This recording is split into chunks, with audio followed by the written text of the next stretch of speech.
Hi everybody, I'm Stephanie from Gathered in the Kitchen, where I share family-friendly recipes as well as many DIYs for your home and garden.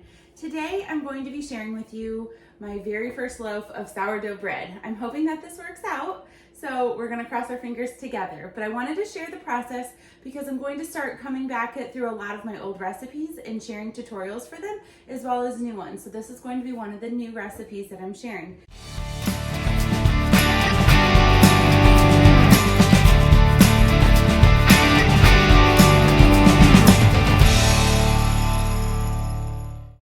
So we just got back from vacation last night. We were gone for 11 days and I had successfully started a sourdough starter prior to leaving, and then I stuck it in my refrigerator to keep it fresh while we were gone since I wouldn't be here to feed it. So last night about 10:30 I pulled out some of my sourdough starter and I put it in this mason jar and I fed it, and as you can see it is super bubbly. It's bubbling out past the lid. So this is a very active sourdough starter that I'm really excited to start using. So what I'm gonna do is I'll share that recipe below. Really, it was just flour and water. So today I'm going to use this to make my bread. First up, what we need is a bowl. You're going to need a scale. I have some flour, some filtered water. Now this is from my refrigerator. And I do live in the city, so I have city water that is filtered and then filtered again because of my refrigerator filter. Some salt, my sourdough starter, and a wooden spoon. So the recipe I'm going to be using today comes from Farmhouse on Boone. I'm using her beginner sourdough bread recipe. So what she says is you need 475 grams of all-purpose flour. So what I'm gonna do is tear out my scale. Turn it on, make sure it's in grams, okay? Set my bowl on it and then tear it out, which means it will zero out the weight of the bowl on my scale, so it does not recognize that.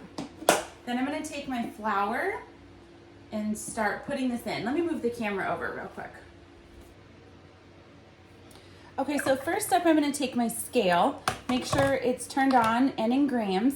And then I'm gonna set my bowl on my scale and zero out my scale. I do that by pressing the tare button and it will say 0 grams. Now what I'm gonna do is start filling it with flour. So we're going for 475 grams.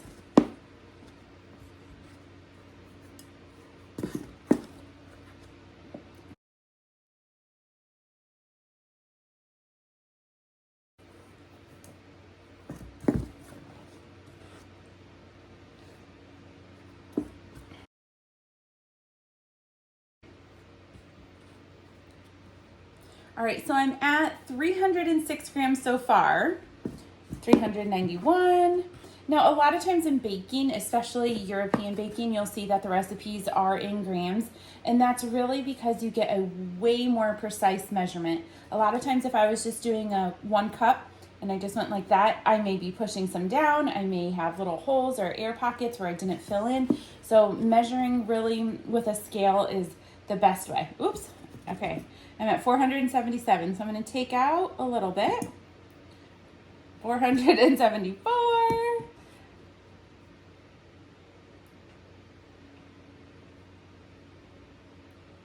475, so we're done with the flour.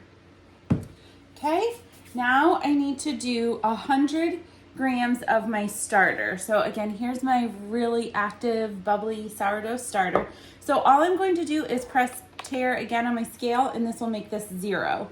Now I'm going to, woo, look at that. Oh, that's so good. This is perfect. I need to take a picture.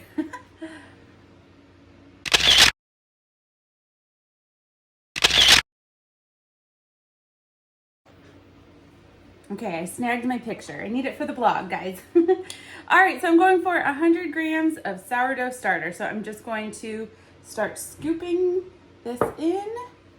And actually,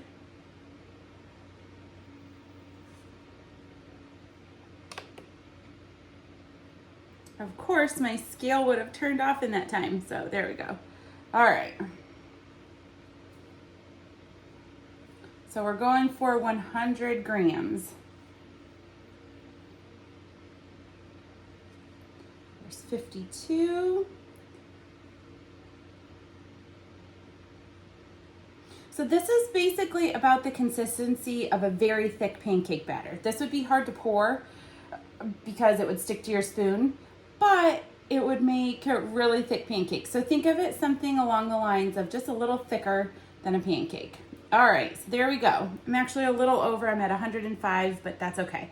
So I'm gonna stick the spoon in, cover back up my sourdough starter. I will use this again later. I'm gonna wash my hands super quick. Okay.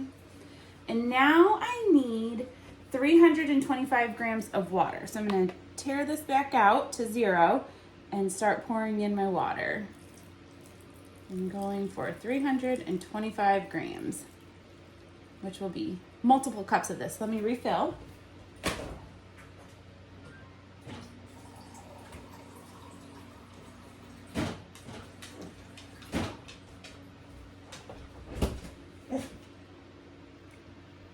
And I'm gonna give this a stir real quick.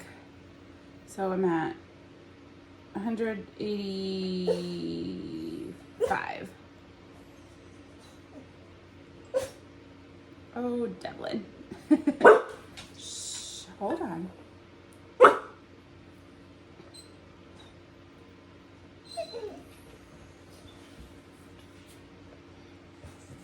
All right, let's see if I can get some of this water out super quick. I have a little much.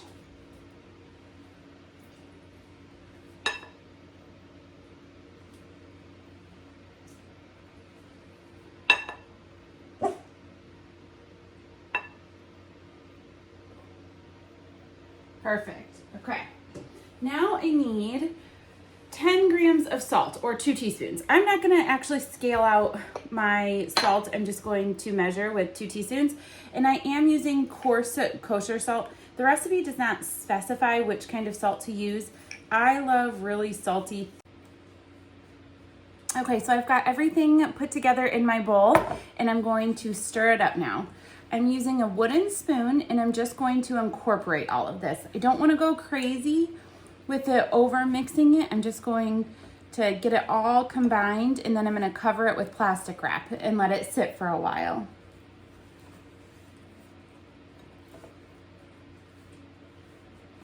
So the purpose of doing this is I want to hydrate this flour. So the flour takes time to soak up the water. And so by just making sure that it's all incorporated and then covering it and letting it rest, it'll make sure that that flour soaks up this moisture that I've added.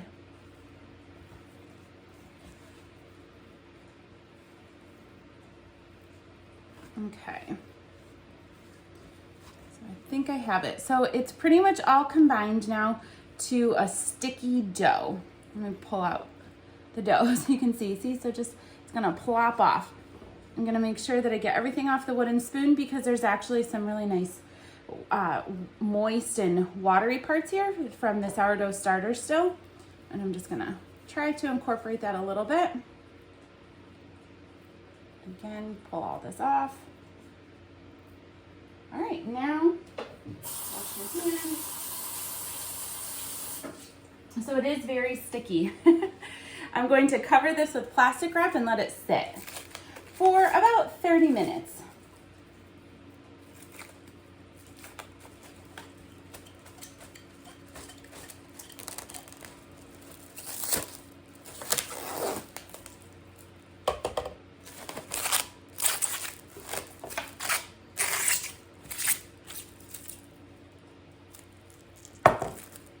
Okay, so I'm gonna take off this plastic wrap, set it aside because we're gonna reuse this. And basically what I'm gonna do is just take my hands, reach in the bowl and try to get underneath the dough, grab it, and it is still very sticky right now. We're gonna grab and rock it back and forth to stretch it and then drop. Turn it, get another side of this dough. Try to get underneath it to unstick it from the bowl. Pull and stretch and drop. There we go. Try to get it again unstuck. Pull it. We're just gonna do this once on each side. And then I'm gonna cover it again and let this dough rest again for another 30 minutes, and then I'll come back and stretch and fold it again. So I'm just stretching. I'm not getting a lot of height on this yet, but that's okay. And one last side. Pull, rock it back and forth, and drop. Now by doing all this stretching and folding, this is what creates those air pockets and air bubbles in your finished loaf of sourdough bread. All right, we're gonna cover this back up and set aside for 30 minutes. Okay, it's been another 30 minutes and it's time for my second stretch and fold. So let's get started. All right, I'm removing my plastic wrap again, setting it aside, and you can see that my dough is starting to plump up. I'm so excited, you guys. This is so fascinating to me. So I'm gonna do the same process. Just reach in, get my fingers underneath the dough, and I'm gonna pull and stretch. And you can see I have way more give to this dough this time. It's actually getting taller and easier to stretch. I'm gonna turn my bowl, do the same thing again, so pull it. And again, the process of this is to create, or the reason you do this is to create these little air bubbles and pockets in your final bread once it's baked. Okay,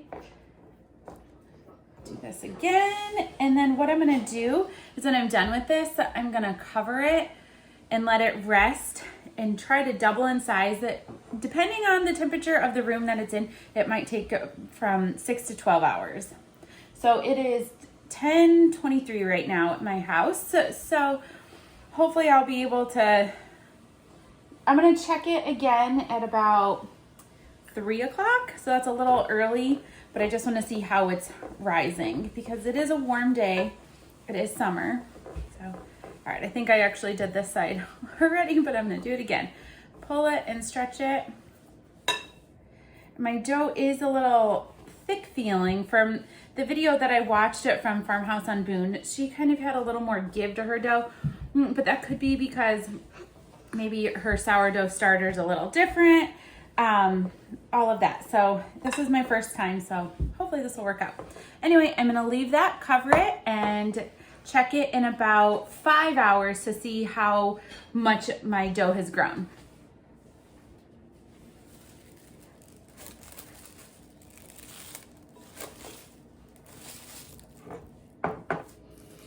All right, guys, so it's been about an hour 15 since I did my last fold and stretch, and I reread the recipe that I'm using, and I realized I believe I'm supposed to do 3 stretches and folds. So I'm going to redo that, but this is what my dough is looking like so far. It's really becoming beautiful. So let me move the camera down and then do my third and final stretch and fold before I actually now let it rest for the 6 hours. So I'm going to just repeat the process.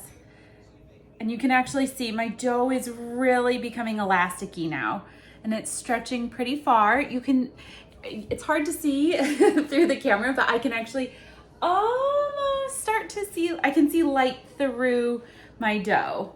So that's exactly what I'm looking for. So even though I realized that I did not add enough water, everything's turning out okay. So just stretch, wiggle it, and fold it. Turn the bowl. And you can see it's actually sticking less to my hands than what it did in those very first stretches and folds. So pull it, wiggle, wiggle, wiggle. And it's actually not very warm in my kitchen today, which is very unusual because it is summer. But I have an 1886 home, and my kitchen loves to stay warm. So we're just gonna do this one last fold and cover it back up with the saran wrap and set it aside. Now I'll go ahead and start my timer. I still will probably check it around the 3 o'clock just to show you guys what it's looking like, but this is what it looks like right now. So you can see it still needs to settle and bounce back up to become that plump ball that it was right before I did that third stretch and fold. So we'll see you guys in a couple hours. All right, guys, it's just after 3:30 and my dough has been resting for several hours now. I said I was gonna check it about the 3 o'clock mark. It's 3:30, so it's been a little longer. My dough has almost doubled in size, but I wanna show you guys what this looks like. So before I move it, I wanna show you guys the edges. You can see I have some bubbles in there, which is great. Some air pockets. This side has a lot. Let me turn it this way so you can see. So that's gonna be really great for this dough. So I'm gonna take it off now. And what I'm going to do is lightly flour my surface real quick. I'm just using an all-purpose flour. And then I'm going to take my dough out. This is exciting. All right, I can definitely tell a difference in the texture of this dough versus when I was folding and stretching it from the beginning. So I'm gonna scoop it out. Oh, it looks good. I'm not gonna do that much flour. There we go. Okay, I'm just going to stretch and fold a couple times, kind of folding it up on itself.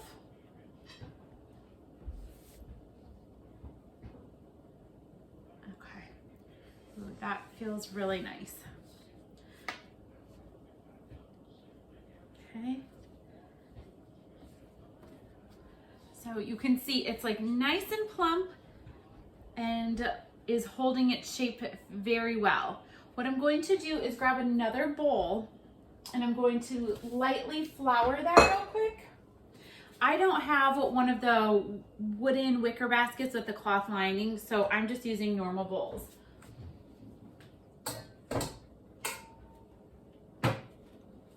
And I'm going to lightly flour the inside of my bowl.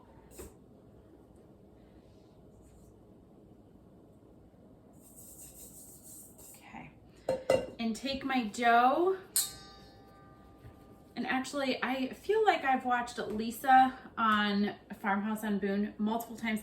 She folds her dough. Maybe that's for the last part, so maybe I won't do that. I'm just gonna keep doing this. All right, I'm gonna lift my dough and set this in this bowl.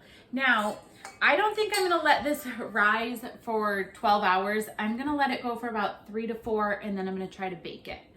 So my other one, I did start a second loaf. Maybe I'll let that one rise until tomorrow. Now I'm gonna cover this with plastic, and I'm going to set this aside again, and we'll check back in just a little bit.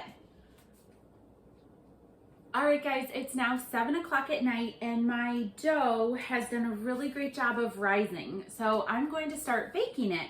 I'm going to tell you what I'm going to use instead of a covered cast iron dish. So I'm using the Emile Henry bread cloche.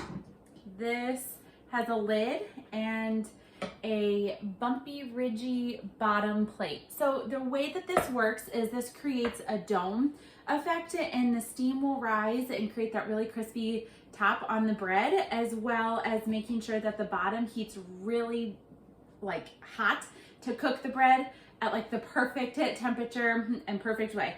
The little ridges here help prevent the bread from sticking, and this is just like a super old-fashioned way of cooking bread.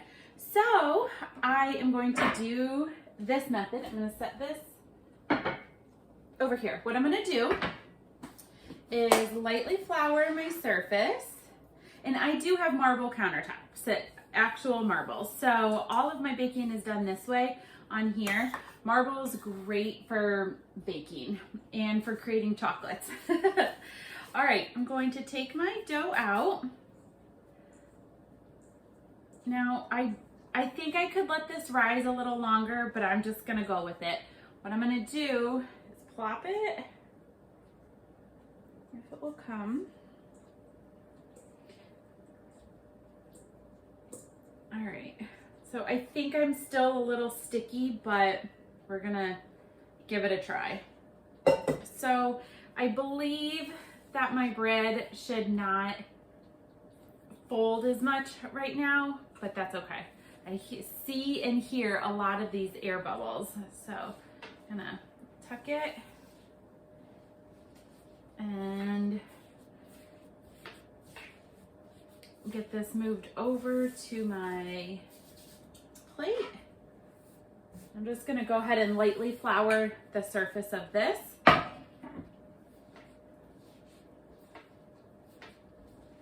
So I do have a second loaf that's still proofing or fermenting in the refrigerator. That's gonna be my long proofing loaf.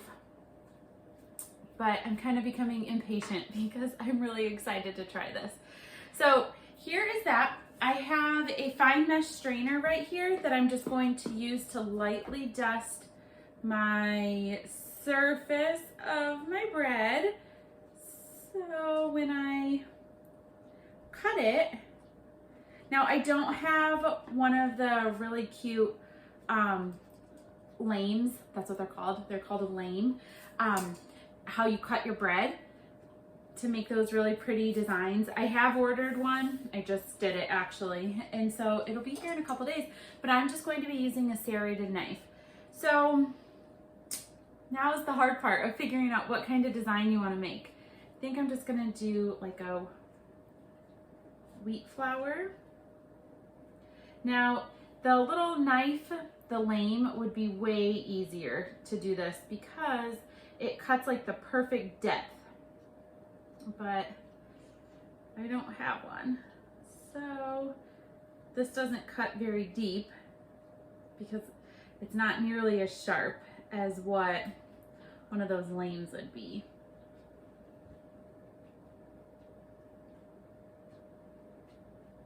So my little wheat leaves look very long, but that's okay. I'll do another little one over here.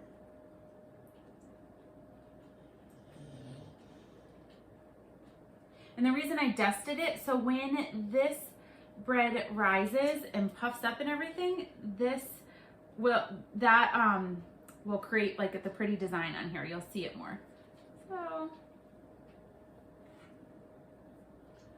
hopefully I'm cutting this deep enough. I'm not exactly sure.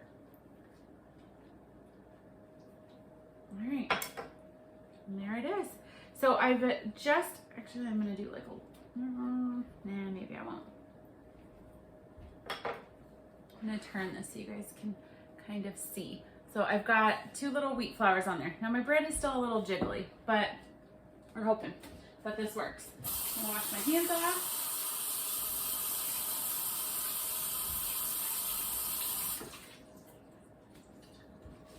So I have my oven preheating to 500 degrees right now. I'm not going to worry about it becoming all the way preheated.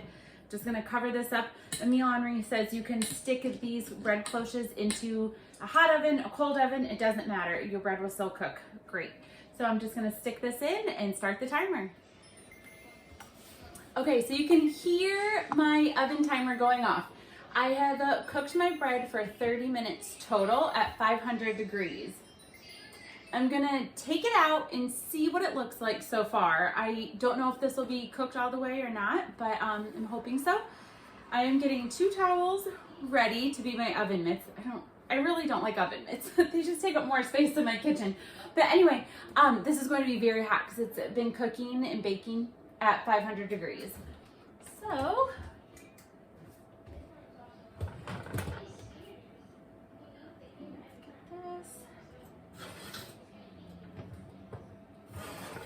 I'm actually gonna do 2. I always get a little hesitant setting super hot things on a cooktop.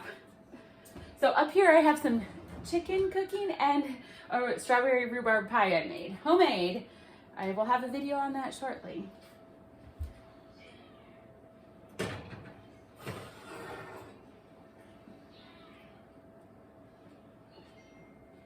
right. Moment of truth here. Oh, you guys, it looks so good. Okay, I have to figure out how to move this because that's very hot. So let's see here. Move my chicken. Turn my stove is off. Okay. Put that there. Let me bring the camera closer so you guys can see. All right, I'm gonna take off the lid. Ooh, it looks so good. My design faded, but that bread looks delicious. That looks so good. I cannot believe I made this. So this is homemade sourdough from a sourdough starter that I made completely on my own. And I've now baked my very first loaf in my Emile Henry bread cloche. There's a little sneak peek at my strawberry rhubarb pie. So this definitely was an all-day endeavor, but it was really fun to make this. I'm really excited to dig into it in just a few minutes here. I'm gonna let it cool because as you can see, it's venting through my little cut marks, so it is very hot. I'm gonna serve it tonight with dinner. I have chicken, a strawberry salad, which is on my blog also, gatheredinthekitchen.com. And then we're going to, I also have some coconut rice that I made in my Instant Pot, and we're gonna top it off with some strawberry rhubarb homemade pie, completely all from scratch, even the crust. So I will make sure that I kind of give a little tips about this after eating this bread. Thanks so much for watching, guys. Make sure you subscribe, and I'll see you in the next video.